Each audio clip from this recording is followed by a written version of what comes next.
Hi hello DSC warriors. Notification వచ్చిన తర్వాత చదివేవాడు అభ్యర్థి మాత్రమే, కానీ నోటిఫికేషన్ రాకముందు సిద్ధంగా ఉండేవాడు విజేత. ఎస్ఎస్ బయాలజీకి స్వాగతం. నేను మీ సాంబశివ సార్. ఈరోజు మన టాపిక్ వచ్చేసి 10th క్లాస్ బయాలజీలో న్యూట్రిషన్ లెసన్ నుంచి మానవునిలో జీర్ణక్రియ గురించి తెలుసుకుందాం. నిన్న గత తరగతిలో నోటి నుంచి ఆహార వాయుకు వరకు తెలుసుకున్నాం కదా. ఈరోజు జీర్ణాశయము, కాలేయము, క్లోమము, ఆంత్రమూలము, చిన్న ప్రేగు గురించి తెలుసుకుందాం. ఓకేనా? ఈ ప్రశ్న కనుక డిఎస్సిలో వస్తే మీ యొక్క ఆన్సర్ ఏంటో చూద్దాం. ఈరోజు ఒక ప్రశ్న వేస్తా. మీరు ఒకవేళ డిఎస్సిలో ఈ ప్రశ్న వచ్చిందనుకోండి, మీరు ఎలా చేస్తారో చూద్దాం. ఓకేనా?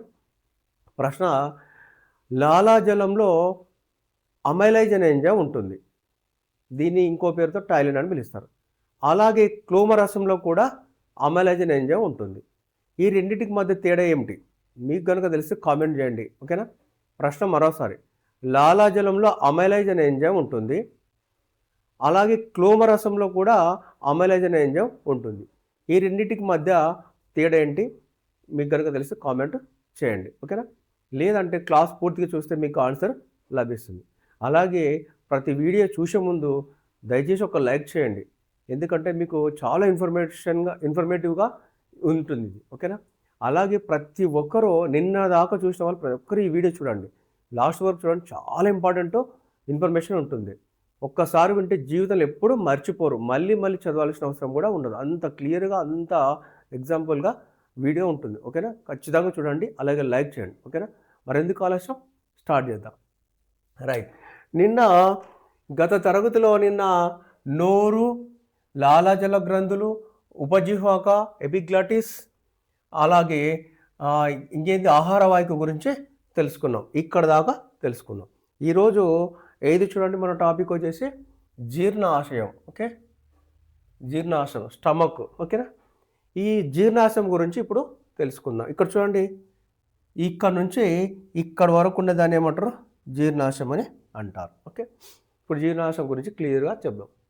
చూడండి, జీర్ణాశయము ఏ రెండు భాగాల మధ్య ఉంటుంది అని క్వశ్చన్ ఇచ్చిననుకో, మనం అప్పుడు టక్కున పెట్టాలి. ఏ రెండు భాగాల మధ్య ఉంటుందంటే చూడండి, ఆహార వాహిక మరియు చిన్న ప్రేగు మధ్యలో ఉంటుంది. ఇక్కడ నుంచి చిన్న ప్రేగు.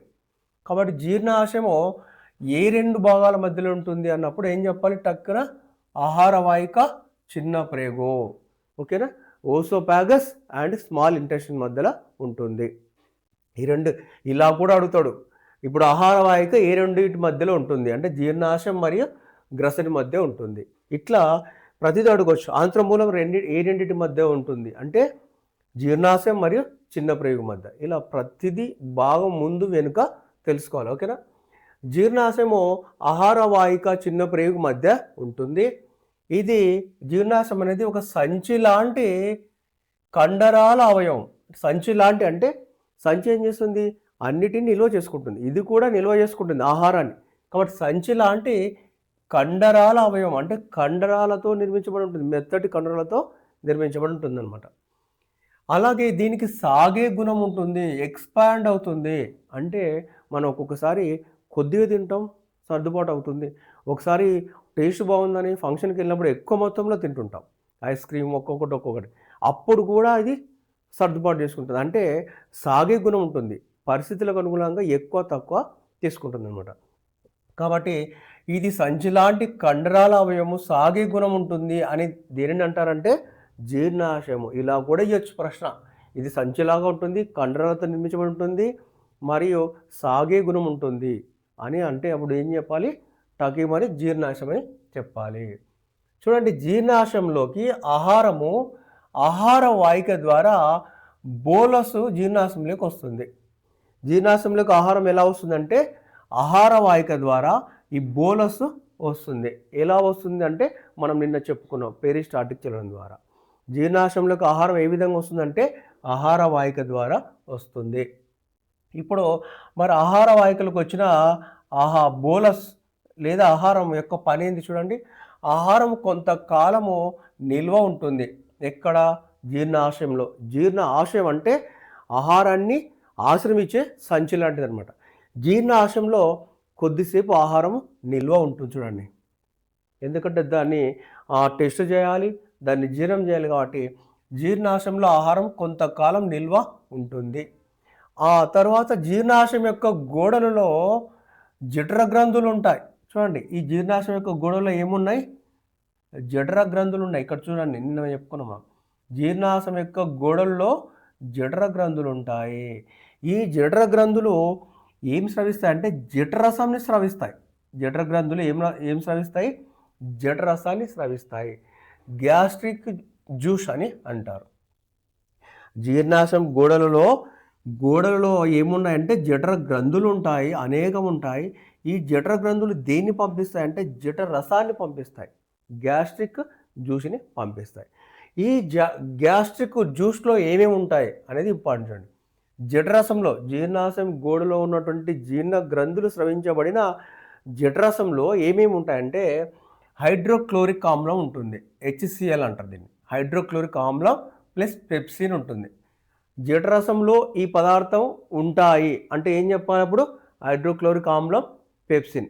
జఠరసంలో ఈ పదార్థం ఉండదు అని కూడా ఇస్తారు. కాబట్టి జఠరసంలో ఏమేమి ఉంటాయంటే హైడ్రోక్లోరిక్ ఆమ్లం మరియు పెప్సిన్ ఉంటాయని గుర్తుంచుకోవాలి. ఓకే, మరి జఠరసంలో ఉండే హైడ్రోక్లోరిక్ ఆమ్లం మరి పెప్సిన్ యొక్క పనులేంటి, విధులేంటి? ఇప్పుడు ఒక్కొక్కటి చూద్దాం. ఫస్ట్ జఠరసంలో ఉండే హైడ్రోక్లోరిక్ యాసిడ్ గురించి తెలుసుకుందాం.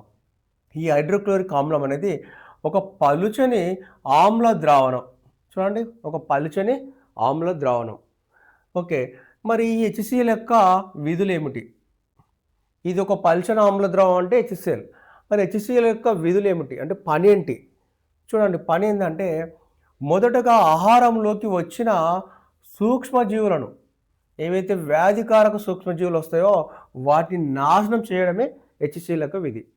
మన శరీరంలోకి వ్యాధికారక సూక్ష్మజీవులు ఎలా వస్తాయి అంటే మనం ఆపిల్ పండ్లు కానీ, తర్వాత క్యారెట్లు కానీ, టమాటాలు కానీ, ఏమైనా ఫ్రూట్స్ కడవకుండా తింటాం.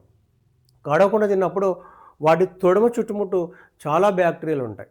ఈ మధ్యలో పేపర్లో వచ్చింది చూడండి, టమాటా తొడిమ చుట్టుముట్టు 100 నుంచి 150 బ్యాక్టీరియాలు ఉంటాయంట ఆ తొడిమ తీస్తే. అలా ఏవైనా మన జామ పండ్లు కడవకుండా తింటుంటాము, చేనులకు వెళ్తే మామిడికాయలు ఇవన్నీ నేరుగా తింటుంటాం. కాబట్టి ఆ తొడిమ చుట్టుముట్టు కానీ లేదంటే దానిపైన చర్మం పైన కానీ వ్యాధికారక సూక్ష్మజీవులు ఉంటాయి. కాబట్టి ఆ వ్యాధికారక సూక్ష్మజీవులను చంపడము HCl యొక్క మొదటి డ్యూటీ. గుర్తుంచుకోవాలి, HCl యొక్క డ్యూటీ ఆహారంలోకి వచ్చినటువంటి వ్యాధికారక సూక్ష్మజీవులను చంపడం. రెండో చూడండి, HCl డ్యూటీ పెప్సిన్ అనే ఎంజైమ్ పనిచేయడానికి అనుకూల పరిస్థితులను కల్పిస్తుంది. HCl ఏం చేస్తుంది? ఇక్కడ పెప్సిన్ అనే ఎంజైమ్ ప్రోటీన్స్ పైన చర్య జరపాలి. కాబట్టి పెప్సిన్ చర్య జరపడానికి కావాల్సిన వాతావరణాన్ని కల్పిస్తుంది. ఎవరు? HCl. పెప్సిన్ పనిచేయడానికి అనుకూల పరిస్థితులను కల్పిస్తుంది HCl. అలాగే జీర్ణాశయంలో ఆమ్ల వాతావరణాన్ని కల్పిస్తుంది. ఎవరు? HCl. జీర్ణాశయంలో ఆమ్ల వాతావరణాన్ని కల్పిస్తుంది. ఎందుకు ఆమ్ల వాతావరణాన్ని కల్పించాలి అంటే చూడండి, ప్రోటీన్లు చాలా సంక్లిష్టమైనవి. ఆ ప్రోటీన్ల యొక్క జీర్ణక్రియ ప్రారంభం కావాలంటే అక్కడ ఆమ్ల వాతావరణం ఉండాలి. ఆమ్లం అంటే ఏంటి? కరిగించేది అనమాట, వేడి చేసేది. కాబట్టి జీర్ణాశయం ఆమ్ల వాతావరణం ఎందుకు కావాలి అని ప్రశ్నించుకుంటే ప్రోటీన్ల జీర్ణము కావాలి కాబట్టి అది గుర్తుంచుకోవాలి. ఓకేనా? ఆ HCl యొక్క డ్యూటీ ఏంటంటే వ్యాధికారక సూక్ష్మజీవులను చంపడం, తర్వాత పెప్సిన్ పనిచేయడానికి కావాల్సిన వాతావరణం కల్పించడం, మొత్తానికి జీర్ణాశయం ఆమ్ల వాతావరణంలోకి తీసుకురావడం. ఓకేనా? రైట్. నెక్స్ట్ చూడండి, పెప్సిన్ జఠరసంలో ఉన్నటువంటిది రెండోది ఏంది? పెప్సిన్. ఈ పెప్సిన్ ఏం చేస్తుందంటే ప్రోటీన్ల జీర్ణక్రియలో ముఖ్యమైన ఎంజైమ్ ఇది. ప్రోటీన్లను జీర్ణక్రియ చేయడంలో ముఖ్యమైన ఎంజైమ్ ఏంటంటే పెప్సిన్. కాబట్టి ప్రోటీన్లను మొట్టమొదటిసారిగా జీర్ణము చేసే ఎంజైమ్ ఏంటంటే పెప్సిన్. ఇది గుర్తుంచుకోవాలి. ప్రోటీన్ల జీర్ణక్రియను మొట్టమొదటిసారిగా ప్రారంభించేది ఎవరు? పెప్సిన్. చూడండి, ప్రోటీన్ల జీర్ణక్రియలో ముఖ్యమైన ఎంజైమ్ ఏంది? పెప్సిన్. జీర్ణాశయంలో ప్రోటీన్ల జీర్ణక్రియ ప్రారంభమవుతుంది. ఇప్పుడు చూడండి, ప్రోటీన్ల జీర్ణక్రియ మొట్టమొదటిసారిగా ఆహార నాళంలో ఎక్కడ అవుతుందంటే జీర్ణాశయంలో ప్రారంభమవుతుంది. ఇది గుర్తుంచుకోవాలి. ప్రోటీన్ల జీర్ణక్రియ మొట్టమొదటిసారిగా ఎక్కడ ప్రారంభమవుతుంది అంటే జీర్ణాశయంలో. ఎవరు ప్రారంభిస్తున్నారంటే పెప్సిన్ అని గుర్తుంచుకోవాలి. ఓకేనా. మొట్టమొదటిసారిగా జీర్ణాశయంలో ప్రోటీన్ల జీర్ణక్రియ ప్రారంభం అవుతుంది ఎవరు వాళ్ళంటే పెప్సిన్ వల్ల. చూడండి, ఇప్పుడు ఆహారము మరియు జీర్ణరసాలు, జీర్ణాశయంలోకి ఆహారం వచ్చింది, జీర్ణరసాలు అంటే HCl ప్లస్ పెప్సిన్, ఈ రెండు కలిసి ఇప్పుడు ఆహారం ఎలా అయింది చూడండి, మెత్తని పాక్షికంగా జీర్ణమైన పదార్థంగా మారింది.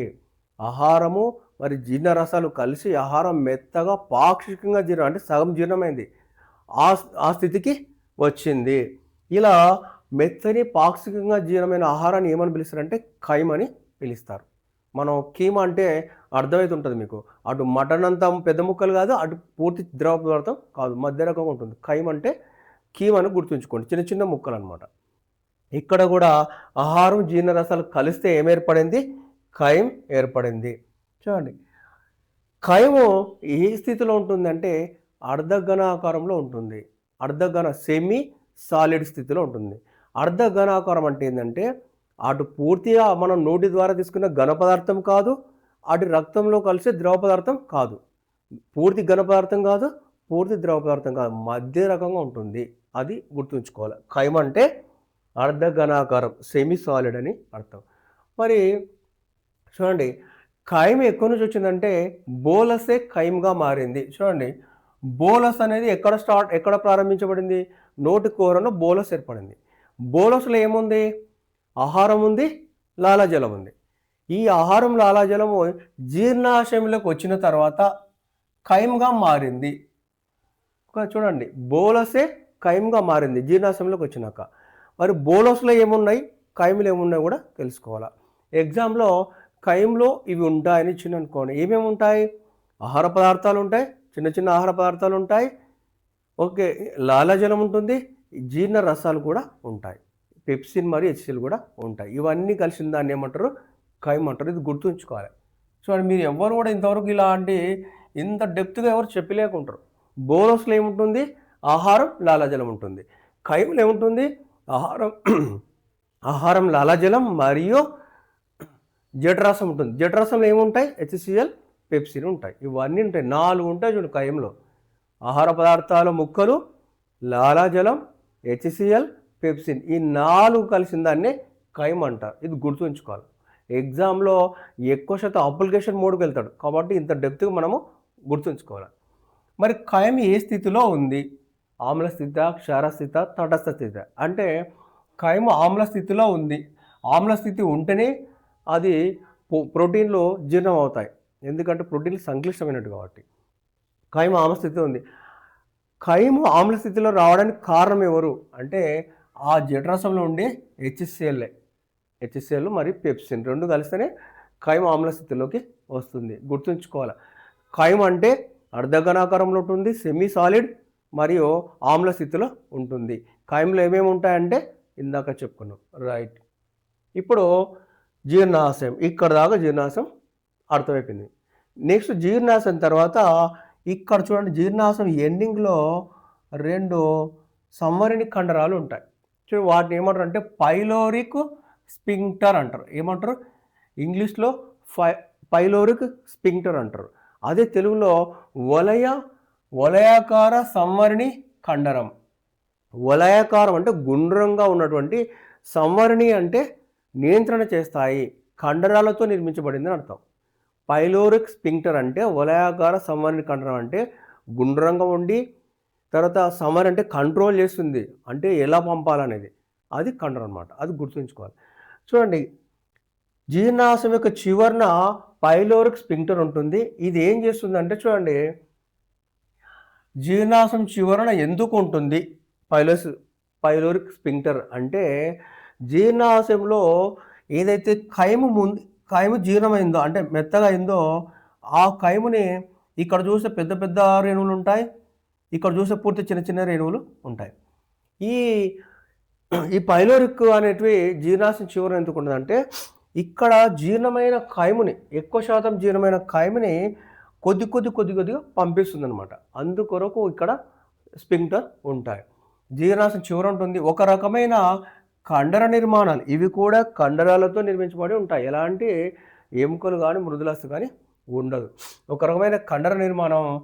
విధి ఏమిటి చూడండి, కైమును ఇక్కడ జీర్ణమైన కైమును ఎంత చిన్నగా జీర్ణమైతే దాన్ని ఇక్కడ నుంచి ఆంత్రమూలంలోకి పంపిస్తుంది అనమాట. అంటే కైముని కొద్ది మొత్తాల్లో కొద్దిగా పంపిస్తుంది. ఈ జీర్ణమైన దాన్ని ఒకసారి కొద్ది పంపిస్తుంది, మళ్ళీ స్పింక్టర్స్ లాకేసేస్తారు అనమాట. అట్లా ఇక్కడ జీర్ణాశయం గోడలు జీర్ణాశయం చిలుకుతున్నప్పుడు ఏదైతే జీర్ణం ఎక్కువైందో దాన్ని మెత్తడి భాగాన్ని ఈ స్పింక్టర్ ద్వారా బయటికి ఇక్కడికి ఆంత్రమూలానికి కొద్దిగా పంపిస్తుంది అన్నమాట. కాబట్టి క్వశ్చన్ చూడండి, పైలోరిక్ స్పింక్టర్ యొక్క విధి ఏమిటి అంటే కైమును చిన్న ప్రేగులోకి నియంత్రితంగా పంపిస్తుంది. నియంత్రితంగా అంటే ఏంది, కొంచెం ఒకేసారి మొత్తం గేట్లు తెలియకుండా ఏదైతే ఇక్కడ బాగా చిలుకబడిందో దాన్ని మాత్రం కొద్దిగా పంపిస్తుంది. ఎందుకంటే ఒకేసారి పంపిస్తే ఇక్కడ జీర్ణరసాలు పనిచేయవు, కొద్దిగా ఇక్కడ పంపిస్తుంది. ఓకేనా, ఇది పైలోరిక్ స్పింక్టర్ అంటే వలయాకార సమరిక కండరాలు అంటారు. జీర్ణాశయం చివరన ఉంటాయి, ఇవి కండరాలతో నిర్మించబడి ఉంటాయి. ఆ కైముని చిన్న ప్రేగుల్లోకి వెళ్ళేటప్పుడు నియంత్రిస్తుంది, అంటే కొద్దిగా పంపిస్తుంది. నెక్స్ట్ చూడండి, ఇంకొకటి జీర్ణాశయం గోడలో మనం ఇందాక తెలుసుకున్న జీర్ణాశయంలో HCl విడుదలవుతుంది. ఇది ఆమ్లము ఆహార పదార్థాలను మెత్తగా చేస్తుంది, ప్రోటీన్లను జీర్ణం చేస్తుంది అని చెప్పినాం. మరి HCl పెప్సిన్ జీర్ణాశయం యొక్క గోడలని డ్యామేజ్ కూడా చేస్తాయి. కాబట్టి అలా డ్యామేజ్ చేయకుండా శ్లేష్మము లేదా మీకస్ అనేది జీర్ణాశయం గోడల్లో స్రవించబడుతుంది. ఈ శ్లేష్మము లేదా మీకస్ అనేది తన సొంత జీర్ణాశయం గోడను కాపాడుతుంది. అంటే తన సొంత ఎంజైమ్లైనటువంటి జీర్ణరసాలు HCl నుంచి కాపాడుతుంది. జీర్ణాశయం యొక్క గోడలు డ్యామేజ్ కాకుండా కాపాడేది ఎవరంటే మీకస్. ఎవరి నుంచి? HCl నుంచి మరియు జీర్ణరసాల నుంచి కాపాడుతుంది, పెప్సిన్ నుంచి కాపాడుతుంది. ఎవరంటే శ్లేష్మం, మీకస్. ఇది ఒక వ్యాజిలిన్ లాంటిది అనమాట. ఓకేనా, ఇది గుర్తుంచుకోవాలి. ఇది 7వ పాఠంలో మీకు వస్తుంది, మళ్ళీ వివరంగా తెలుసుకుంటాం. నెక్స్ట్ ఇప్పుడు చూడండి, ఈ జీర్ణ ఆహార నాళంలో అసలైన హీరో ఎవరంటే చిన్న ప్రేగు. ఇప్పుడు చిన్న ప్రేగు గురించి తెలుసుకుందాం. పేరులో చిన్న ప్రేగు ఉంది, కానీ అన్నిటికన్నా పెద్దది ఇది, స్మాల్ ఇంటెస్టైన్. పేరులో చిన్న ప్రేగు, కానీ జీర్ణనాళంలో పెద్దది ఏదంటే చిన్న ప్రేగు. పెద్ద ప్రేగు పేరులో పెద్ద ఉంది, కానీ దీనికన్నా చిన్నదనమాట. ఇది గుర్తుంచుకోవాలి. చిన్న ప్రేగు అన్నిటికన్నా పెద్దది, స్మాల్ ఇంటెన్షన్ అన్నిటికన్నా పెద్దది, అంటే ఆహార నాళంలో అన్నిటికన్నా పెద్దది. తర్వాత అతి ముఖ్యమైనది కూడా.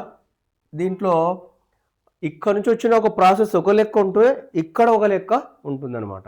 కాబట్టి అతి ముఖ్యమైనది ఏంటి అని అడిగితే అన్ని ముఖ్యమైనటివే, ఏ ఒక్కటి పని చేయకపోయినా ఆహారము జీర్ణం కాదు, రక్తంలో కలవదు. కానీ ఇది ఇంకా అతి ముఖ్యమైనదని గుర్తుంచుకోవాలి. అన్నిటికన్నా పెద్దది చిన్న ప్రేగు, అతి ముఖ్యమైనది ఏదంటే చిన్న ప్రేగు. ఇక్కడ నోట్లో కొంత జీర్ణమైంది, జీర్ణాశయంలో కొంత జీర్ణమైంది, ఇక్కడ మొత్తం పూర్తిగా జీర్ణం అవుతుంది. కాబట్టి జీర్ణక్రియ మొత్తం ఎక్కడ పూర్తి అవుతుందంటే చిన్న ప్రేగులను గుర్తుంచుకోవాలి. పూర్తిగా ఇది చిన్న ప్రేగులో జీర్ణాశయం జీర్ణక్రియ. ఓకేనా, చిన్న ప్రేగులో ఇప్పుడు చిన్న ప్రేగులో 3 భాగాలు ఉంటాయి. ఆ 3 భాగాల్లో ఎక్కడెక్కడ ఏం జరుగుతుంది ఇప్పుడు తెలుసుకుందాం. ఓకేనా, రైట్. మరింత పూర్తయింది చిన్న ప్రేగులో. 3 భాగాలు ఏంటివంటే చూడండి, ఒకటి డ్యూడినం. దీన్ని తెలుగులో ఆంత్రమూలం అంటాం. మనం ఆంత్రమూలం అనే చదువుకుంటాం, కానీ ఎగ్జామ్లో డ్యూడినం అని ఇస్తాడు. కాబట్టి ప్రతి ఇంగ్లీష్ టర్మినాలజీని ఖచ్చితంగా గుర్తుంచుకోవాలి. ఈ టర్మినాలజీ పోయి కూడా జాబు పోయిన వాళ్ళు ఉన్నారు. ఓకే, సక్కస్ ఎంట్రికస్, సక్కస్ అనేది కూడా ఒక ఆంధ్రరాష్ట్రం ఉంటుంది, దానివల్ల కూడా జాబ్ పోయిన వాళ్ళు ఉండరు నాకు తెలిసిన వాళ్ళు. కాబట్టి చిన్న ప్రేగులో 3 భాగాలు. ఒకటి డ్యూడినం, దీన్ని ఆంత్రమూలం అని పిలుస్తారు. రెండో భాగం మధ్య భాగం జెజునం అంటారు. మూడో భాగం ఈలియం అని గుర్తుంచుకో. ఈ 3 ఇంగ్లీష్ పదాలు. ఓకేనా, డ్యూడినం అంటే ఆంత్రమూలం అని తెలుగులో అంటారు, ఇది మొదటి భాగం. జెజునం అంటే మధ్య భాగం, ఈలియం అంటే చివరి భాగం అని గుర్తుంచుకోవాలి చిన్న ప్రేగులో. ఇప్పుడు మనం ఈ లెసన్లో డ్యూడినం గురించి తెలుసుకుంటాం, ఆంత్రమూలం గురించి తెలుసుకుందాం. ఆంత్రమూలంలో చూడండి, ఆంత్రమూలం అంటే ఇది చిన్న జీర్ణాశయం యొక్క పైలోరిక్ స్పింక్టర్ తర్వాత నుంచి ఈ పెద్ద ప్రేగు అంచు వరకు, ఈడు వరకు ఉన్నదాన్ని ఏమంటారు పెద్ద ప్రేగు తాకే వరకు, దీన్ని ఏమంటారు అంటే యూ షేప్లో చూడండి, ఇలా దీన్ని ఏమంటారంటే ఆంత్రమూలం అని పిలుస్తారు. యూ షేప్లో ఉండదని. ఆంత్రమూలం ఎక్కడ ఉంటుంది అన్నప్పుడు చూడండి, జీర్ణాశయం యొక్క చివరి భాగం చిన్న ప్రేగు యొక్క మొదటి భాగం, ఇది ఆంత్రమూలం. ఆంత్రమూలంలోకి 2 గ్రంథుల స్రావాలు వస్తాయి. చూడండి, 2 గ్రంథులు. ఒకటి చూడండి, ఇక్కడ లివర్, కాలేయం మీకు అందరూ తెలుసు. చూడండి, ఆంత్రమూలంలోకి మొదటగా ఏది వస్తుంది? లివర్ యొక్క జీర్ణరసం వస్తుంది. నెక్స్ట్ క్లోమం ఎక్కడ ఉంటుంది? నేను రాసిన పుస్తకంలో ఇచ్చిన చూడండి, క్లోమం ఎక్కడ ఉంటుంది? జీర్ణాశయం వెనుక ఉంటుందా, జీర్ణాశయం కింద ఉంటుందా, లేకుంటే లివర్ కింద ఉంటుందా అనేది ఇచ్చిన అనమాట. ఒకటి గుర్తుంచు, క్లోమం ఎక్కడ ఉంటుంది? జీర్ణాశయం కింద ఉంటుంది. ఓకేనా? ఇప్పుడు చూడండి, ఆంత్రమూలంలోకి 2 గ్రంథులు, ఒకటి కాలేయము స్రవిస్తుంది, రెండవది క్లోమం స్రవిస్తుంది. ఫస్ట్ ఏది? కాలేయం స్రవిస్తుంది, గుర్తుంచుకోవాలి. తర్వాత క్లోమం. చూడండి, కాలేయం గురించి చెప్దాం. లివర్ అంటారు. ఈ కాలేయం ఏ జ్యూస్ని పంపిస్తుంది అంటే పైత్యరసము పంపిస్తుంది. దీన్ని బైల్ జ్యూస్ అని కూడా పిలుస్తారు. కాలేయం ఏం పంపిస్తుంది? లివరు బైల్ జ్యూస్ని పంపిస్తుంది. దీన్ని పైత్యరసం అని పిలుస్తారు. ఓకే, ఈ పైత్యరసము ఇది ఇంపార్టెంట్. చూడండి, ఎన్నోసార్లు వచ్చింది. ఏ జీర్ణరసంలో ఎంజైమ్లు లేవు అని ఇస్తాడు, లేదా ఎంజైమ్లు లేని జీర్ణరసం అని ఇస్తాడు. ఒక్కటే పైత్యరసమే, ఏమి వేరే కన్ఫ్యూజ్ కావాల్సిన అవసరం. పైత్యంలో ఏంది? ఎంజైమ్లు లేవు. పైత్యం, ఎంజైమ్ లేవు అని గుర్తుంచుకోవాలి. ఎంజైములు లేని జీర్ణరసం అంటే పైత్యరసము. ఓకే, ఇది గుర్తుంచుకోవాలి. మరి ఎంజైమ్ లేవు కదా, ఈ జీర్ణరసం యొక్క పని ఏంటి అంటే చూడండి, ఈ పైత్యరసం అనేది పెద్ద కొవ్వు కణాలను చిన్న కొవ్వు కణాలుగా మారుస్తుంది. పైత్యరసం అనేది పెద్ద కొవ్వు కణాలను చిన్న కొవ్వు కణాలుగా మారుస్తుంది. ఇలా మార్చితే దాన్ని ఏమంటారంటే ఎమల్సీకరణం అని అంటారు. ఇంగ్లీష్లో ఎమల్సిఫికేషన్ అని అంటారు. ఈ ఎమల్సీకరణము లేదా ఎమల్సిఫికేషన్ అనేది ఎక్కడ జరుగుతుంది అంటే ఏం గుర్తుంచుకోవాలి? ఆంత్రమూలంలో జరుగుతుంది. ఎమల్సీకరణానికి మూలం ఎవరు అంటే లివరు వదిలినటువంటి పైత్యరసం అని గుర్తుంచుకోవాలి. ఓకేనా? ఎమల్సీకరణం జరపడానికి కారణం ఎవరంటే ఏం చెప్పాలి? పైత్యరసం లేదా లివర్ ఇస్తే లివర్ గుర్తుంచుకోవాలి. ఎమల్సీకరణం ఎక్కడ జరుగుతుంది? నోట్లన, జీర్ణాశయంలోన, ఆహార వాహికలను ఇచ్చిననుకో. ఎమల్సీకరణ ఎక్కడ జరుగుతుంది? ఆంత్రమూలంలో ప్రారంభంలోనే జరుగుతుంది. ఇది గుర్తుంచుకోవాలి. ఓకే, ఎమల్సీకరణ జరిగే ప్లేస్. నెక్స్ట్ ఎమల్సీకరణం తర్వాత మొట్టమొదట కొవ్వుల జీర్ణక్రియ ఎక్కడ ప్రారంభమవుతుంది? చూడండి, మనం నోటులో ఏం ప్రారంభమైంది? పిండి పదార్థం ప్రారంభమైంది. అంటే ఏంది? పిండి పదార్థం లాలాజలంలో ఉన్నటువంటి అమైలేజ్ ఎంజైమ్ వల్ల జీర్ణక్రియ పిండి పదార్థం ఎక్కడ స్టార్ట్ అయింది? నోటిలో స్టార్ట్ అయింది. అలాగే జీర్ణాశయంలో మొట్టమొదటిసారిగా ఏం స్టార్ట్ అయింది? ప్రోటీన్లు మాత్రమే జీర్ణం అవుతాయి. ఎవరు సమక్షంలో? పెప్సిన్ సమక్షంలో. ఇది గుర్తుంచుకోవాలి. ఫస్ట్ నోటిలో లాలాజలము పిండి పదార్థాలను జీర్ణం చేస్తుంది. ఈ జీర్ణాశయంలో కేవలం ప్రోటీన్లు మాత్రమే జీర్ణం అవుతాయి. ఎవరు? పెప్సిన్ అనేది ప్రోటీన్లను చిన్న ప్రోటీన్లుగా మారుస్తుంది. చిన్న ప్రోటీన్లుగా మారుస్తుంది, అంటే పెప్టోన్స్గా మారుస్తుంది. చూడండి, ఇక్కడనేమో నోటిలో పిండి పదార్థం జీర్ణం ప్రారంభమైంది. ప్రోటీన్ల జీర్ణక్రియనేమో జీర్ణాశయంలో ప్రారంభమైంది.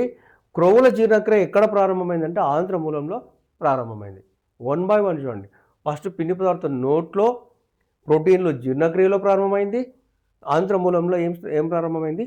కొవ్వుల జీర్ణక్రియ ప్రారంభమైంది. మూడు ప్లేసుల్లో ప్రారంభమైంది. ఓకేనా? రైట్. మొట్టమొదటి కొవ్వుల జీర్ణక్రియ ఎక్కడ జరుగుతుంది అంటే ఆంత్రమూలంలో జరుగుతుంది. ఎవరి సమక్షంలో అంటే కాలేయం స్రవించే పైత్యరసం వలన. ఓకేనా? పెప్సిన్ ఇదన్నీ గుర్తుకుంది. ఓకేనా? ఈ 3 క్లోమం గురించి తెలుసుకుందాం. ఓకేనా? క్లోమాన్ని ఇంగ్లీష్లో ప్యాంక్రియాస్ అని పిలుస్తారు. చూడండి, క్లోమరసంని స్రవిస్తుంది. క్లోమరసం అంటే ప్యాంక్రియాస్ జ్యూస్ అని పిలుస్తారు. క్లోమరసంలో 3 ఎంజైమ్లు ఉంటాయి. చూడండి, కాలేయమేమో పైత్యరసం విడుదల చేసింది. దాని తర్వాత నెక్స్ట్ పార్ట్లో చూడండి, క్లోమరసము ఆంత్రమూలం యొక్క చివరిలో యాడ్ అవుతుంది. చూడండి, క్లోమరసంలో ప్యాంక్రియాస్ జ్యూస్లో 3 ఎంజైమ్లు ఉంటాయి. ఒకటి అమైలైజ్. ఈ అమైలైజ్ ఏం చేస్తుంది? కార్బోహైడ్రేట్స్ని మాల్టో చక్కెరగా మారుస్తుంది. ఇక్కడ గుర్తుంచుకోండి, మొట్టమొదటిసారిగా పిండి పదార్థాలు నోటిలో లాలాజల ఎంజైమ్ సమక్షంలో, అమైలేజ్ సమక్షంలో మొట్టమొదటిసారిగా పిండి పదార్థాల జీర్ణక్రియ ప్రారంభమైంది. ఆ పిండి పదార్థాలు నోటిలో కొద్ది జీర్ణమై ఆహార వాయుకుండా వచ్చి జీర్ణాశయంలో ఏ మార్పు చెందకుండా ఎక్కడికి వస్తున్నాయి? ఆంత్రమూలంలోకి వస్తుంది. ఈ ఆంత్రమూలంలో ఇప్పుడు ఎవరు క్లోమరసం విడుదల చేసే అమైలేజ్ ఎంజైము ఆ కార్బోహైడ్రేట్స్ని ఇక్కడ ఏవైతే కొద్దిగా జీర్ణమైనవో వాటి జీర్ణాన్ని ఇక్కడ కొనసాగించబడుతుంది. ఓకేనా? ఇక్కడ చూడండి, నోటిలో మాత్రం పిండి పదార్థాల జీర్ణక్రియ ప్రారంభమైంది. ఎవరు? లాలాజల ఎంజైమ్ సమక్షంలో. ఇక్కడ ఆంధ్రరసం క్లోమరసంలోని ఎమైలేజ్ ఏం చేస్తుంది? ఆ పిండి పదార్థాల యొక్క జీర్ణక్రియను కొనసాగిస్తుంది అనమాట. ఇది తేడా. ఓకే, ఇక్కడ అమైలేజే, ఇక్కడ అమైలేజే. నోటిలోనేమో అమైలేజ్ పిండి పదార్థాల జీర్ణక్రియ ప్రారంభిస్తుంది. ఇక్కడ ఆంత్రమూలంలో క్లోమరసంలో ఉన్నటువంటి అమైలేజ్ ఏం చేస్తుంది? ఆ జీర్ణక్రియను కొనసాగించేటట్టు కంటిన్యూషన్ చేస్తుంది అనమాట. రెండు అమైలేజ్ల తేడా ఇది. ఓకేనా? రైట్. నెక్స్ట్ చూడండి, అంటే ఇక్కడ ఉన్న పిండి పదార్థం మరింత చిన్న చిన్నగా మార్చింది. నెక్స్ట్ ట్రిప్సిన్ ఏం చేస్తుంది? ప్రోటీన్స్ను మరింత చిన్న చిన్న ప్రోటీన్స్గా మారుస్తుంది, అంటే పెప్టోన్స్గా మారుస్తుంది. ప్రోటీన్ చూడండి, మనకు ప్రోటీన్ జీర్ణక్రియ మొట్టమొదటిసారి ఎక్కడ జరిగింది? జీర్ణాశయంలో జరిగింది. పెద్ద పెద్ద ప్రోటీన్ అణువులు చిన్న చిన్న ప్రోటీన్లుగా మారినాయి. వాటిని మళ్ళీ ఇక్కడ ఆ చిన్న చిన్న ప్రోటీన్లు మరింత చిన్నగా మారుస్తుంది అనమాట. చూడండి, క్లోమరసంలో ఉండే ట్రిప్సిన్ ప్రోటీన్స్ను పెప్టోన్స్గా మారుస్తుంది, అంటే చిన్న చిన్న గొలుసులుగా మారుస్తుంది. మొట్టమొదటిసారిగా ప్రోటీన్ల జీర్ణక్రియ జీర్ణాశయంలో ప్రారంభమైంది. ఇక్కడ ఆంత్రమూలంలో కొనసాగుతుంది. ఆ కొనసాగడానికి కారణం ఎవరంటే ట్రిప్సిన్. ఓకే, ఇది గుర్తుంచుకోవాలి. ప్రోటీన్ల మీద జీర్ణక్రియ స్టార్ట్ చేసేది ఎవరంటే పెప్సిన్ మొదట, ట్రిప్సిన్ తర్వాత. అది ఎక్కడ ట్రిప్సిన్ అంటే ఆంత్రమూలంలో కొనసాగుతుంది అనమాట. రైట్.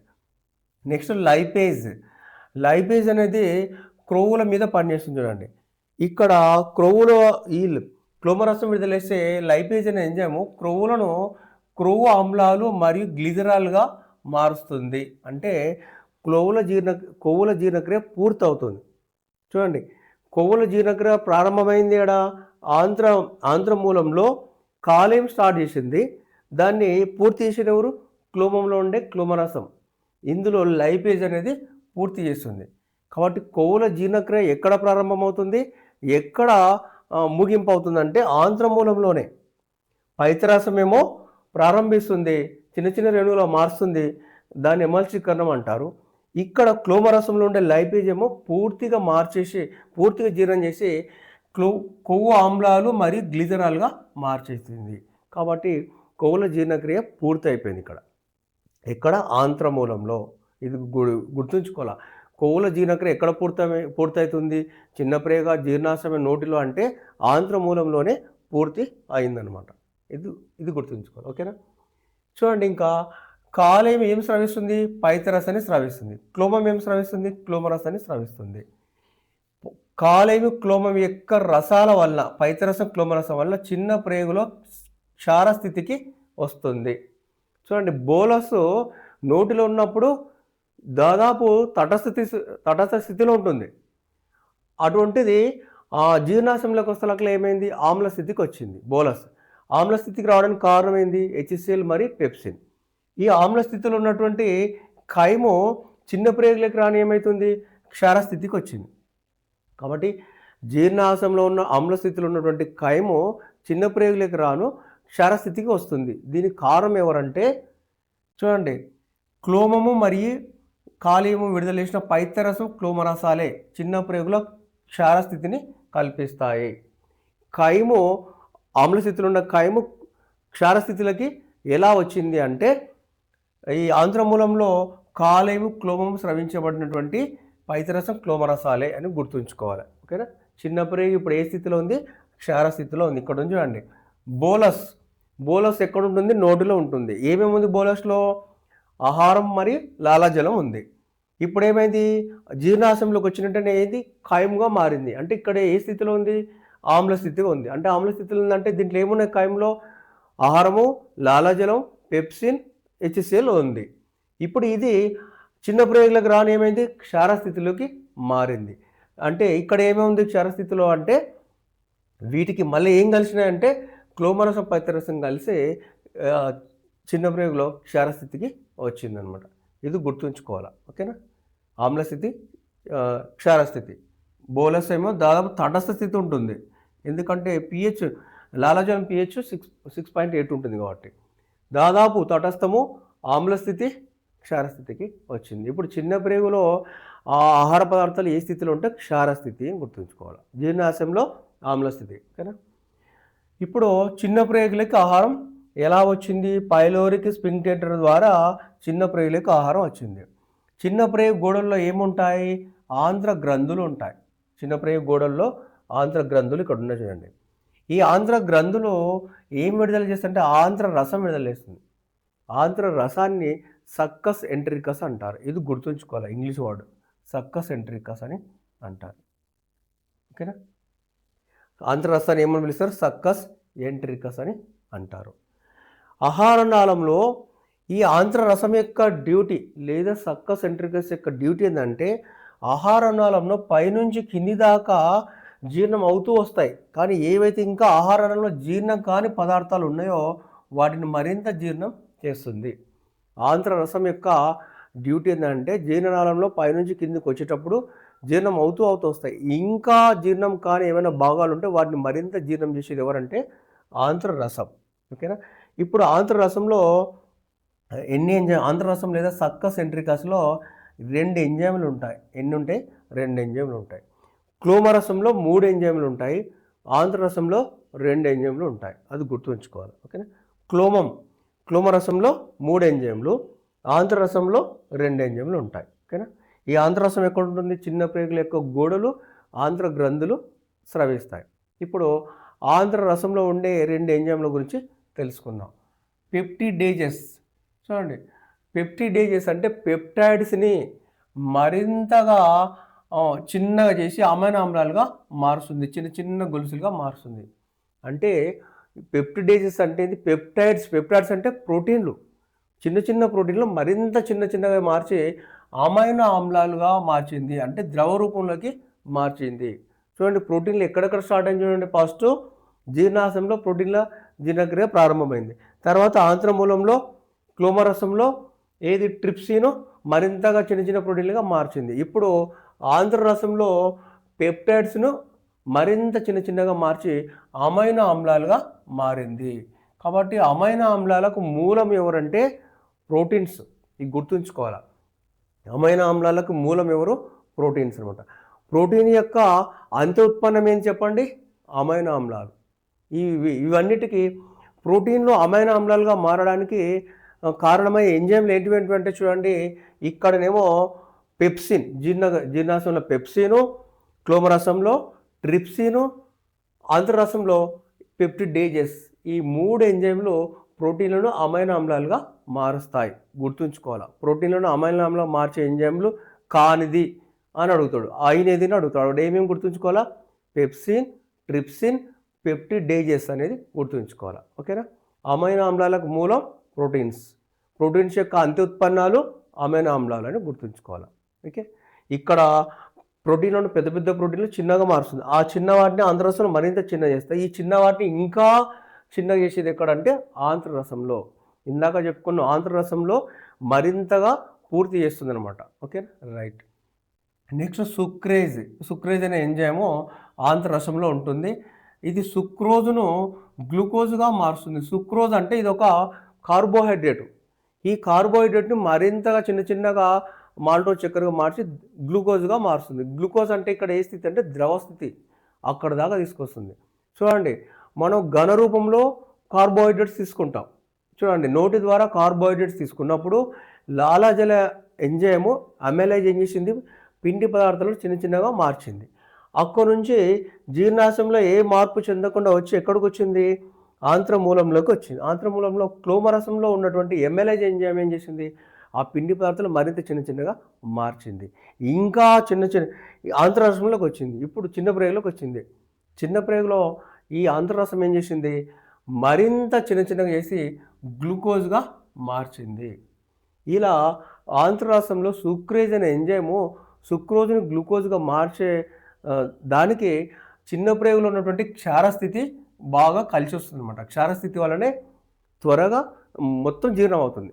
ఏవి మిగిలకుండా పిండి పదార్థాలన్నీ కూడా పూర్తిగా జీర్ణం కావడానికి కారణం ఏంటంటే చిన్న ప్రేగు క్షారస్థితి కలిగి ఉండడం కూడా ఒక కారణం. ఓకేనా, రైట్. ఆంధ్ర రసంలో 2 ఎంజైమ్లు ఉంటాయి, పెప్టిడేజెస్ మరియు సుక్రేజ్. పెప్టిడేజెస్ ఏం చేస్తుంటే పెప్టైడ్స్ని అంటే చిన్న చిన్న ప్రోటీన్లు మరింత చిన్నగా మారుస్తుంది. సుక్రేజ్ అనే ఎంజైము సుక్రోజ్ను ఒక కార్బోహైడ్రేట్ని మరింత చిన్న చిన్నగా మార్చి గ్లూకోజ్గా మారుస్తుంది. ఓకే, ఈ గ్లూకోజ్గా మార్చడానికి చిన్న ప్రేగులో క్షారస్థితి ఉండడం వల్ల మొత్తం ఆహారం అంతా పూర్తిగా జీర్ణం అవుతుంది. చూడండి కార్బోహైడ్రేట్స్ ఎక్కడెక్కడ ఉందో చూడండి ఒకసారి. కార్బోహైడ్రేట్స్ చూడండి, నోటిలో లాలాజల ఎమైలేజ్ ఎంజైమ్ అనేది చిన్న చిన్న మాల్టోస్ చక్కెరగా మారుస్తుంది. అటు నుంచి ఎక్కడికి వస్తుంది, జీర్ణాశయంలో ఏం మార్పు చెందకుండా క్లోమరసంలోకి వస్తుంది. అక్కడ ఎమైలేజ్ క్లోమరస్ ఎంజైమ్ ఏం చేస్తుంది, పిండి పదార్థాలు మరింత చిన్న చిన్నగా మారుస్తుంది. అక్కడ నుంచి ఎక్కడికి వచ్చింది చూడండి, చిన్న ప్రేగులోకి వచ్చింది. చిన్న ప్రేగు యొక్క ఆంత్రరసంలో ఉన్నటువంటి ఎంజైమ్ ఏది సుక్రేజ్ మరింత చిన్న చిన్నగా మార్చి ద్రవ రూపంలోకి గ్లూకోజ్ స్థితికి తీసుకొచ్చిందనమాట. కాబట్టి గ్లూకోజ్ స్థితికి తేవడానికి కారణం చిన్న ప్రేగులో ఒక క్షార గుణం కూడా తోడ్పడుతుందన్నమాట. ఓకేనా, రైట్. ఇప్పుడు గ్లూకోజ్ గురించి బ్రీఫ్గా చెప్పుకుందాం. ఓకేనా, గ్లూకోజ్ అంటే ద్రవ రూపంలో ఉండే ఒక కార్బోహైడ్రేట్. చూడండి, మనం నోటి ద్వారా ఘన రూపంలో ఉన్న కార్బోహైడ్రేట్ తీసుకున్నాము, చివరికి ఏమైంది, ద్రవ రూపంలో ఉండే కార్బోహైడ్రేట్గా మారింది. అంటే రక్తంలో రక్తనాళాల ద్వారా కణానికి వెళ్ళాలి కాబట్టి ద్రవ రూపంలోకి మారింది. ఇదే జీర్ణక్రియ అని మనం చెప్పుకున్నాం. చూడండి, గ్లూకోజ్ అంటే ద్రవ రూపంలో ఉండే ఒక కార్బోహైడ్రేటు. ఇది ఒక సరళమైన చక్కెర, మోనోసాకరైడ్ అంటే ఒకే సరళమైన చక్కెర ఉంటుందన్నమాట. కాబట్టి ద్రవ రూపంలో వచ్చేసింది. సరళమైన చక్కెర మోనోసాకరైడ్ అంటారు. ఈ గ్లూకోజ్ యొక్క రసాయన నామం, సైంటిఫిక్ నేమ్ ఏంటంటే C6H12O6. ఇదంతా మీకు తెలుసు. ఓకేనా, ఈ రసాయన నామం C6H12O6. అంటే గ్లూకోజ్లో ఏమేమి ఉన్నాయంటే కార్బన్ ఉంటుంది, హైడ్రోజన్ ఉంటుంది, ఆక్సిజన్ ఉంటుంది, 3 ఉంటాయి, CHO ఉంటాయి.